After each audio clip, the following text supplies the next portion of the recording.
2월 달 첫째 주일인가요? 둘째 주일인가? 그때가 우리 교단에서 정해놓은 2단 경계 주일입니다. 2단 경계 주일. 그리고 이제 지금 새 학기가 시작됐잖아요. 대학가에서는요, 신입생들을 포섭하려고 이단들이 기승을 부리고 있습니다. 이단들이 기승을 부리고 있어요. 그래서 우리들도 늘 경계를 좀 해야 될 것 같아요. 경계. 우리 정통 교회를 다니지만 신앙이 이단적인 신앙을 가진 사람들이 많이 있어요. 자기 믿음을 한번 점검해 보면요, 뭔가 이상해요. 정통 교회를 다니는데 그 사람의 믿음은 정통 신앙이 아니야. 이상한 신앙들이 많이 있어요. 그래서 늘 우리는 하나님의 말씀으로 훈련돼야 됩니다. 항상 하나님의 말씀이 기준인 거예요. 자, 오늘 이제 훈련된 하나님의 사람, 이런 제목으로 하나님 말씀을 전하겠습니다. 여러분, 우리 예수 믿는 우리는요, 이 땅에 살면서 수많은 영적 전쟁을 감당해야 하는 사람들입니다. 인생을 살아가면서 아무런 문제가 없는 것이 아니라, 우리가 진공 상태에서 살아가는 것이 아니라 여러 가지 많은 문제가 있어요. 때로는 산도 넘어야 되고 강도 건너야 되고 골짜기도 통과해야 되기 때문에 우리는 하나님의 거룩한 군사가 돼야 됩니다. 군사. 그런데 거룩한 하나님의 군사는요, 훈련이 되어 있어야 돼요. 훈련이 되어 있지 않으면 그 인생의 고비고비에 쓰러지고 넘어지고요, 이제 일어나지를 못합니다. 자, 그래서 훈련되었다는 말은 무슨 뜻인가? 준비되었다라는 뜻입니다. 준비되었다. 세상에서도 훈련되고 준비되지 않으면 제대로 쓰임 받을 수가 없어요. 그냥 인생 허무하게 살다가요, 세상에 질질 끌려다니다가 그냥 끝나버리는 거예요. 훈련되고 준비된 사람이 쓰임 받는 것입니다. 우리 수원광일교회는요, 훈련하는 교회로 모든 성도들이 정말 거룩한 하나님의 군사로 훈련되시기를 축복합니다. 일당백의 군사가 되시길 축복합니다. 어중이 떠중이가 아니라, 그냥 군중과 무리가 아니라 그리스도의 신실한 제자 되기를 소망합니다. 창세기 14장에 보면요, 아브라함이 자기가 사랑하는 조카 롯이 포로가 되었다는, 잡혀갔다는 소식을 듣습니다. 북부 다색계국의 동맹군에 의해서 조카 롯이요, 포로로 잡혀갔어요. 그런데 아브라함이 자기 집에서 훈련된 가병들, 준비된 군사들 318명을 데리고 가서 조카 롯을 다 구해옵니다. 이처럼 우리가 착하고 충성된 하나님의 신실한 종으로서 칭찬받고 쓰임받기 위해서는 훈련되는 것은 정말 중요한 거예요. 그런데 오늘날 그리스도인은 많다고 하는데요, 훈련된 하나님의 사람들은 없어요. 별로 없어요. 찾아볼 수가 없어요. 그냥 교회에 왔다 갔다 하는 종교인은 많은데 진짜 신실한 훈련된 하나님의 사람들은 극히 일부라는 사실입니다. 그러니까요, 세상에서 무기력해요. 기독교가. 세상 사람들 앞에요, 기독교인들은 좋은 평가를 받지 못하는 겁니다. 교회를 오랫동안 다녔는데도 훈련되지 않으면 가치관이 안 바뀌어요. 세계관이 전혀 변화되지 않습니다. 인격의 변화가 없어요. 그래서 교회는 다니는데 세상 냄새가 많이 나요. 세상 냄새가 많이 나. 요강단지 냄새가 나요. 찌렁내가 나요. 세상 찌렁내. 그런데 훈련되고 변화된 사람은 자기의 자아가 깨지고 부서지는 그런 과정을 거치면서 하나님 나라의 향기 나는 금그릇과 같은 분들이 됩니다. 사랑하는 여러분들은 요강단지 냄새나는 그런 인생을 사는 것이 아니라 향기 나는 금그릇 같은 훈련된 하나님의 사람들 되시기를 주님의 이름으로 축복합니다. 우리 인생살이 만만치 않습니다. 넉넉하지 않아요. 산 넘어 산이고요, 정말 어려운 일들이 많습니다. 그래서 세상에서 여러 가지 영적 전쟁은 쉬운 게 아니에요. 쉬운 게 아니야. 그래서 영적 전쟁에서 실패하면 어떻게 되는지 아십니까? 패배주의에 빠져요. 그리고 나중에는 무기력해져요. 그리고 나중에는 아무것도 도전하지 않습니다. 그냥 계속 세상에 질질 끌려가는 인생으로 그냥 끝나는 것입니다. 그래서 우리는 반드시 승리하는 삶을 살아야 되는데 어떻게 하면 승리할 수 있을까요? 어떻게 하면, 어떤 훈련을 받으면 승리할 수가 있을까요? 자, 우리가 받아야 될 훈련의 핵심이 무엇일까? 우리가 승리하는 삶을 살고 영적인 쾌거를 누리는 것은 내가 처한 환경이 얼마나 어려우냐, 골리앗 같은 놈이 나를 괴롭히느냐, 내 손에 뭘 쥐고 있느냐, 이런 것 따라서 결정되는 게 아닙니다. 자꾸 우리는 핑계를 대죠. 환경을 핑계대고 사람을 핑계댑니다. 물론 그런 것도 중요할 수 있습니다. 그렇지만 설령 이런 것이 없다 하더라도 더욱 중요한 것이 무엇입니까? 하나님이 나와 함께 하시느냐, 함께 하시지 않느냐, 이것이 정말 중요하고요. 하나님께서 함께 하시느냐, 함께 하시면 모든 것은요 역전될 수가 있어요. 이것을 조금 고상한 말로 영적인 승리와 쾌거는 환경의 지수로 결정되는 것이 아니라 자막 하나님의 임재 지수로 결정된다고 하는 거예요. 환경 지수가 아니라 하나님의 임재 지수로 결정돼요. 요한일서 4장 4절 말씀 읽어보겠습니다. 시작. 자녀들아 속하였고 또 그들을 이기었나니 이는 너희 안에 계신 이가 세상에 있는 자보다 크심이라. 너희 안에 계신 이가 세상에 있는 자보다 크시다는 거예요. 그러니까 상대방이 곰이든지 사자이든지 아니면 골리앗 같은 사람이든지 그들의 유혹보다 협박보다 더 중요하고 더 중요한 것은 우리 속에 계신 분, 내 속에 계신 하나님의 임재하심이 얼마나 강력하느냐에 따라서 우리의 승리가 결정된다는 것입니다. 내 속에 계신 하나님의 임재 지수가 얼마나 강력하느냐에 따라서 승패가 결정된다는 거예요. 그래서 우리는요, 우리 앞에 놓여진 여러 가지 인생의 문제를 놓고 고민할 때에 먼저 우리 마음에 소원하고 계획해야 하는 것은요, 어떻게 하면 하나님의 임재를 우리가 깊이 경험하고 누릴 것인지에 대해서 알아야 되고 그것을 훈련받아야 됩니다. 교회만 다닌다고 해서 되는 게 아니에요. 훈련을 받아야 돼요. 세상에 나가서 사는데요, 아무런 무기가 없어. 무방비야. 그러니까 맨날 마귀한테 쥐어 터지는 거예요. 그냥 되는 법이 어디 있습니까? 훈련도 안 되는데 그냥 되는 법이 어디 있어요? 여러분, 군인들 보세요. 민간인으로 있다가 자대 받기 전에 뭐 합니까? 훈련시켜요. 기초 군사 훈련을 시키고 자대로 투입시키는 거예요. 그냥 훈련도 안 되고 투입시키면요 난리 납니다. 총을요 그냥 어디다가 쏴야 돼요? 적군에다 쏴야 되는데 막 아군에다 막 쏴버려요. 이번에도 보니까 무슨 공군에서 무슨 전투기가 막 엉뚱한 데다가 쏟아 부었잖아요. 많은 사람 다치고. 그렇지 않습니까? 훈련이 제대로 안 된 거야. 훈련이 제대로 안 되니까 엉뚱한 데다 막 쏴버리는 거야. 아군한테 쏴버리는 거예요. 지금 우리 사회를 보세요. 우리끼리 막 치고받고 하고 있어요. 우리끼리 막 다 분열되고 있어요. 오합지졸이지 않습니까? 주님은 우리에게요 문제를 옮길 수 있는 능력을 주십니다. 산을 옮길 능력을 주십니다. 주님은 어떤 분이십니까? 산을 옮기시는 분이에요. 산을 옮기시는 분. 패배주의의 산에서 승리하는 여호와 니시의 산으로 우리를 옮기십니다. 그래서 출애굽기 17장 말씀 보면요, 모세가 산 꼭대기 올라가서 손을 들고 기도할 때 여호수아가요 밑에서 아말렉군과 싸우면서 승리하는 것을 볼 수 있어요. 그래서 거기서 여호와 니시란 말이 처음 나오지 않습니까?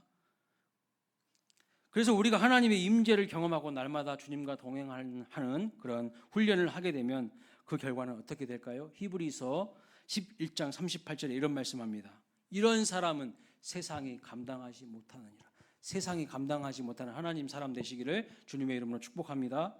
자, 그럼 우리는 하나님의 임재 지수를 높이기 위해서 어떤 훈련을 받아야 될까요? 우리 교회는 훈련하는 교회가 돼야 됩니다. 어떤 훈련을 받아야 될까요? 오늘 본문을 통해서 우리 세 가지를 좀 살펴보기를 바랍니다. 첫째는요, 내 힘으로 안 된다는 것을 알고 철저하게 하나님을 인정하는 그런 훈련을 받아야 돼요. 내 힘으로 안 된다는 거 알아야 돼요. 많은 사람들이 자기 힘으로 골리앗과 싸우려고 합니다. 그럼 골리앗은요 비웃어버려요. 웃어버려요. 자기 힘으로 인생의 문제를요 이겨보려고 막 덤빕니다. 그 결과가 뭡니까? 그냥 엄청나게 쥐어 터지는 거예요. 골리앗과 같은 존재들한테 엄청나게 쥐어 터지는 거예요. 그리고 나중에는 도전 의식도 없고 그냥 패배주의에 사로잡혀서 그냥 무기력하게 사는 거예요. 오늘 본문을 보시면 예수님이 이제 본격적으로 공생애를 시작하시면서 그에 앞서서 무엇부터 하십니까? 요단강에서 세례를 받으시고 있는 것을 볼 수 있어요. 이게 뭔 뜻일까요? 왜 예수님께서 공생애를 시작하기에 앞서서 요단강에서 먼저 세례를 받으실까요? 이게 무슨 뜻일까요? 육신을 입고 이 땅에 오신 예수님은요, 마치 이제 본격적으로 전쟁터에 나가기 전에 하나님의 임재를 절대적으로 갈망하고 원했다는 것을 의미하는 겁니다. 예수님은 하나님의 아들이시고 메시아시는데 여러분 무슨 세례가 필요합니까? 무슨 세례가 필요해요? 세례는요, 죄인들에게나 필요한 거 아닙니까? 죄인들에게 그 죄 씻음의 은총을 주시기 위해서 세례를 주시는 거 아니에요? 그런데 죄 없으신 예수님이 죄인의 자리에 서서 세례를 받으시는 것을 볼 수가 있습니다. 하물며 우리는 어떻게 해야 될까요? 하물며 우리는 어떻게 해야 됩니까? 내가 죄인임을 인정하고 위로부터 부어주시는 하나님의 은혜의 세례를 받기 위하여 하나님의 임재를 경험하기 위하여 날마다 하나님 앞으로 더 가까이 훈련의 자리로 더 가까이 나아가야 한다는 거예요. 쥐뿔도 없으면서요, 골리앗을 어떻게 이길 건데요? 내 힘으로 이긴다는 것을 부인해야 돼요. 자기를 부인하라 그랬어요. 그런데 내가 이길 수 있는 것처럼 착각하고 있어요. 여러분, 훈련받는 동기가 무엇입니까? 우리 주님께서 내 대신 죄인의 자리에 서서 세례를 받으셨으니 그 은혜에 감사하면서 내가 훈련의 자리로 나아가야 한다는 겁니다. 이렇게 내가 은혜의 빚진 자로서 훈련을 받을 때에 복음의 신비를 깨닫게 되고요, 성령의 강력한 임재를 경험한 사람으로, 능력의 사람으로 우리를 무장시켜 주시는 겁니다. 그래서 예수님께서 요단강에서 세례를 받으신 것처럼 우리 교회 금요 기도회를 통해서 우리 모두가 하나님의 임재를 경험하고 성령의 능력을 경험하게 되시길 주님의 이름으로 축복합니다. 그래서 하나님의 임재 지수를 높이기 위해서 어떻게 해야 됩니까? 두 번째는요, 성령의 능력을 받아야 돼요. 첫 번째는 뭐라고 했습니까? 내 힘으로 안 된다는 거 인정해야 되는 거예요. 자꾸 내 힘으로 하려고 하니까 안 되는 거예요. 내 지식으로, 내 경험으로, 내 무엇으로 하려고 하니까 안 되는 거, 막히는 거예요. 예수님도 세례 받았다는 것을 기억하면서 공생애를 시작하기 전에, 영적 전쟁터로 나가기 전에 하나님의 능력을 받았다는 것을 알고 날마다 하나님을 붙들고 은혜의 자리로 나아가시는 저와 여러분 되시기 바랍니다. 두 번째는요, 성령의 능력을 받아야 된다는 거예요. 본문 10절 말씀 읽어보겠습니다. 본문 10절 시작. 곧 물에서 올라오실새 하늘이 갈라짐과 성령이 비둘기같이 자기에게 내려오심을 보시더니, 성령이 비둘기같이 자기에게 내려오셨다라고 말합니다. 이것은 지금 예수님께서 하늘의 능력을 받는 순간을 말하고 있는 거예요. 여러분, 우리가 말씀과 기도로 훈련을 받을 때 위로부터 부어주시는 성령의 능력과 위로부터 부어주시는 역사가 있다는 거예요. 근데 자꾸 우리는요, 훈련의 자리를 회피해요. 하기 싫어해요. 차일피일 밀어요. 누가 손해일까요?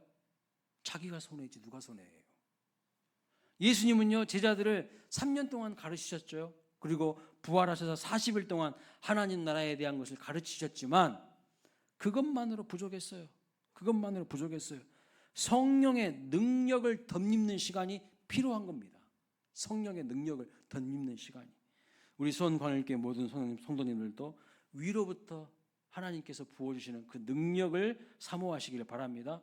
주의 성령이 여러분에게 임하시기를 축복합니다. 예. 그래서 내 힘으로 하려고 하지 마세요.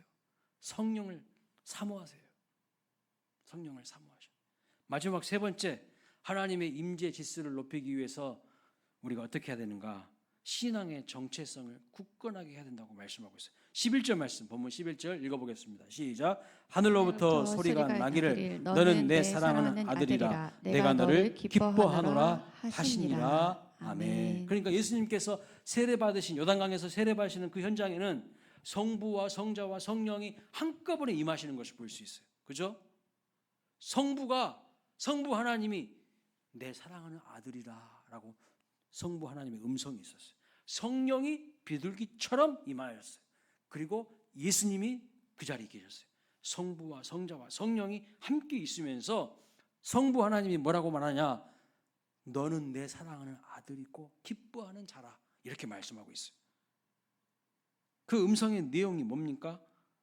주님의 정체성을 아주 분명히 하는 것을 볼 수가 있어요. 영적 정체성을 말하고 있습니다. 공생애를 살아가시면서 수많은 고난과 배척과 핍박 가운데서도 예수님께서 버틸 수 있는 그 이유, 십자가를 지심으로 결국 승리하신 비결이 뭐예요? 자기 정체성이 분명했기 때문이에요. 자기 정체성. 나는 누구인가? 나는 하나님의 아들. 나는 하나님이 사랑하시고 기뻐하는 자라는 이 자기 정체성이 분명하니까요, 어떻게 살아가야 할지가 보이는 거예요. 근데 오늘 우리가 막 흔들리는 이유가 뭡니까? 자기가 누군지 몰라요. 자기가 그리스도인이면 세상에서 엉터리로 살아도 되겠습니까? 안 되잖아요. 근데 교회에서만 그리스도인이야. 교회당 밖을 나가면요, 뭐 세상 사람이나 그리스도인이나 다 똑같아. 문제라는 것입니다. 나는 누구인가? 나는 하나님께서 기뻐하시고 사랑하시는 하나님의 사람, 하나님의 아들이란 이 정체성이요, 사랑과 능력의 주님으로 살게 한 것입니다. 사랑과 능력의 주님으로 살게 한 거예요. 그래서 사단 마귀가 우리를 넘어지게 할 때 쓰는 작전이 뭔지 아십니까? 자꾸 우리 정체성을 흔드는 거예요. 정체성을 흔들어 버리는 거예요. 예수님께서요 40일 동안 광야에서 금식하시고 마귀에게 시험 받으실 때에 그 시험의 내용이 뭐예요? 계속 마태복음 4장에 보면 반복해서 나오는 단어가 뭡니까? 네가 하나님의 아들이거든. 네가 하나님의 아들이거든. 이것도 해보고 저것도 해봐라. 뭔 말입니까? 예수님의 정체성을 흔드는 거예요. 네가 진짜 하나님의 아들이냐? 그럼 이거 해봐. 똑같아요. 오늘 우리를 흔들어 댈 때에 마귀의 작전이 뭐냐면요, 우리의 정체성을 흔들어 대버리는 거예요. 그러면 다 무너지거든요. 그래서 내가 하나님과 깊이 연결되어 있는 사람이라는 것을 확신하지 못하면요, 늘 마귀에게 짓눌려 가지고 질질 끌려다니게 됩니다. 마귀 밥되게 돼 있어요. 흐리멍텅한 정체성을 가지고 믿음의 사람인지 그리스도인인지 세상 사람인지 마귀의 종인지 막 이제 헷갈려요. 자아 분열이 와버려요. 자아 분열. 자기가 누구인지 몰라. 그래서 우리는 이 세상에서 승리하기 위해서는요, 반드시 세 가지를 꼭 기억하셔야 됩니다. 내가 누구라고요? 먼저는 내가 죄인이라는 걸 인정해야 돼요. 내 힘으로 안 된다는 거 인정해야 된다는 것입니다. 두 번째 뭐라고요? 성령의 능력을 받아야 돼요. 예수님도요 성령의 능력이 임하셨어요. 세 번째 뭐라고요? 내가 누구인지를 알아야 돼요. 자기 정체성이 분명한 삶을 살아야 돼요. 흐리멍텅하니까 뭘 해야 되는지 어떻게 살아야 될지 모르는 거예요. 기준이 없는 거예요. 말씀을 마칩니다. 우리 수원광일교회는 훈련된 거룩한 하나님의 군사들로 가득한 교회가 되기를 소망합니다. 그렇게 위해서는요, 내 힘으로 안 된다는 거 빨리 인정하는 거예요. 근데 여기 앉아 계신 여러분들은 가능성이 있어요. 왜요? 내 힘으로 안 된다는 거 알고 이 자리에 오셨잖아. 그죠? 하나님의 능력을 받아야 되는 거 알고 이 자리에 오신 거죠? 예, 맞습니다. 항상 문제는 뭐냐면 이 자리에 안 오신 분들이 문제야. 항상 그래. 보면은 자기 힘으로 낑낑대고 막 해봤자 문제가 풀리는 게 아니에요. 근데 하나님이 밀어주시면요, 하나님이 함께 해주시면요, 내 힘으로는 안 되는데 막 일이 되는 거예요. 일이 돼. 하나님이 밀어주시면. 그래서 내 힘으로 안 된다는 거 빨리 인정하시고, 인생의 문제와 어려움 내 힘으로 극복할 수 있는 것이 아니다라는 것을 깨닫게 되시기를 바랍니다. 그리고 나를 예배자로, 나를 제자로, 나를 하나님의 훈련된 군사로 부르신 그 하나님의 은혜를 감사하면서 찬양하시길 바랍니다. 또한 성령의 능력을 받아야 돼요. 성령의 능력. 내 힘으로 안 된다는 거 인정하면 그 다음 순서가 뭐예요? 성령의 능력을 받아야 되죠. 성령의 능력을 받고 거룩한 하나님의 아들임을 날마다 확인하고 선포함으로 어떠한 환경과 상황에도 굴하지 않고 믿음의 배짱으로 나아가시는 저와 여러분 되시기를 주님의 이름으로 축복합니다. 그럴 때에 승리할 수 있고요, 영적인 쾌거를 이룰 수가 있다는 거예요. 예수님이 이제 공생애를 본격적으로 시작하기 앞서서 요단강에서 세례 받으시면서 이 세 가지 확인하고 능력받고 시작하신 거예요. 그냥 무조건 때 되니까 한 게 아니에요. 이제 3월달 본격적으로 모든 것들이 시작됩니다. 우리가 구해야 될 것, 성령의 능력. 나는 누구인가? 나는 하나님의 거룩한 사람이다. 나는 그리스도의 진정한 제자다. 이러한 정체성을 분명히 하시면서 우리의 환경에 굴하지 않고 뛰어넘을 수 있는 저와 여러분 되시기를 주님의 이름으로 축복합니다.